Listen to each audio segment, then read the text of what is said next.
ఎట్టకేలకు అభ్యర్థిని ప్రకటించారు టీడీపీ అధినేత చంద్రబాబు నాయుడు. ఎచ్చెర్ల టికెట్ ఆశించిన సీనియర్ నేత కళా వెంకట్రావుని చీపురుపల్లికి షిఫ్ట్ చేసి సీట్ల సర్దుబాటులో ఎచ్చెర్ల బీజేపీకి దక్కడంతో కళా వెంకట్రావుని అక్కడికి మార్చారు.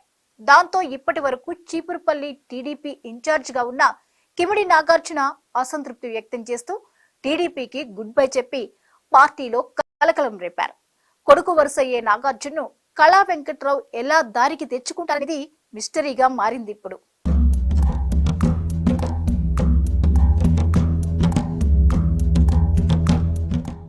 రాష్ట్ర వ్యాప్తంగా చర్చల్లో నలిగిన చీపురుపల్లి నియోజకవర్గంలో మంత్రి బొత్స సత్యనారాయణపై పోటీ చేసేది ఎవరన్న దానిపై టీడీపీ అధినేత చంద్రబాబు క్లారిటీ ఇచ్చారు.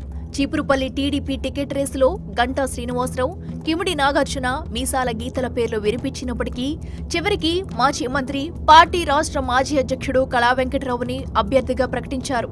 ఉత్తరాంధ్ర సీనియర్ నాయకుడు కిమిడి కళా వెంకట్రావు చీపురుపల్లిలో బొత్సతో పోటీ పడడం ఆసక్తికరంగా మారింది. రాజం, ఎచ్చెర్ల, చీపురుపల్లి 3 నియోజకవర్గాలలో కేడర్ కలిగి ఉన్న కిమిడి కుటుంబ పెద్ద అయిన కళా వెంకట్రావును చీపురుపల్లి బరిలో దించడం వెనుక పెద్ద స్కెచ్ ఉన్నట్లు కనిపిస్తుంది.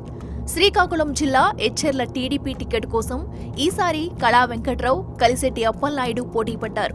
అయితే ఆ సెగ్మెంట్ బీజేపీ ఖాతాలోకి వెళ్లడంతో ఆ ఇద్దరికి ఎక్కడ అవకాశం దక్కుతుందో అన్న చర్చ మొదలైంది. చంద్రబాబు వ్యూహాత్మకంగా వారిద్దరికి లింక్ పెట్టి బరిలో దింపారు. అప్పలనాయుడిని విజయనగరం ఎంపీ అభ్యర్థిగా, ఆ లోక్సభ సెగ్మెంట్ పరిధిలోకి వచ్చే చీపురుపల్లి ఎమ్మెల్యే అభ్యర్థిగా కిమిడి కళా వెంకట్రావుని ప్రకటించారు.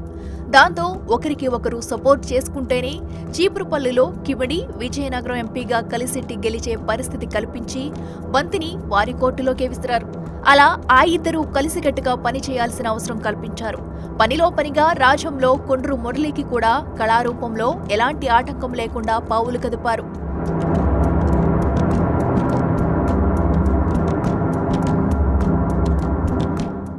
ఇప్పటికే అన్యాయం జరిగిందంటూ జిల్లాలో టీడీపీకి చెందిన కాపు సామాజిక వర్గం నాయకులు బహిరంగంగానే అసంతృప్తి తెలియజేస్తున్నారు. విజయనగరం జిల్లాలో కాపు నాయకులకు టీడీపీ పరంగా కళానే పెద్ద దిక్కుగా వ్యవహరిస్తున్నారు.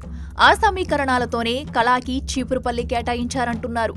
మరోవైపు బొత్స లాంటి సీనియర్ నాయకుణ్ణి ఢీకొట్టాలంటే పక్కాగా రాజకీయ వ్యూహాలు తెలిసి ఉండాలి.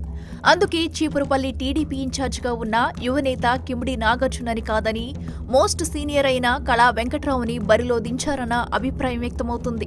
కళా వెంకట్రావు పెద్దనాన్నే కాబట్టి కిమిడి నాగార్జున ఎలాగో సపోర్ట్ చేస్తారని టీడీపీ పెద్దలు భావించారట. అయితే ఎట్టి పరిస్థితుల్లో వేరే అభ్యర్థికి సపోర్ట్ చేసే ప్రసక్తే లేదని తేల్చి చెబుతున్నారు నాగార్జున. 5 ఏళ్ల నుండి కష్టించి పనిచేశానని, పార్టీ బలోపేతానికి సర్వశక్తులు ఒడ్డిన తనకు న్యాయం చేయాల్సిన బాధ్యత పార్టీపై కూడా ఉందంటున్నారు. పార్టీ ఆఫర్లు ఇచ్చినా లొంగేది లేదని తెగేసి చెబుతున్నారు. ఎచ్చెర్ల నియోజకవర్గం నాయకుడికి చీపురుపల్లిలో ఎలా టికెట్ ఇస్తారంటూ బాహాటంగానే విమర్శలు చేస్తున్నారు. టికెట్ తన కుటుంబ పెద్దకే దక్కినా తమ్ముడు తమ్ముడే, పేకాట పేకాటే అన్నట్లు స్టేట్మెంట్లు ఇస్తూ టీడీపీకి రాజీనామా చేస్తున్నట్లు ప్రకటించారు.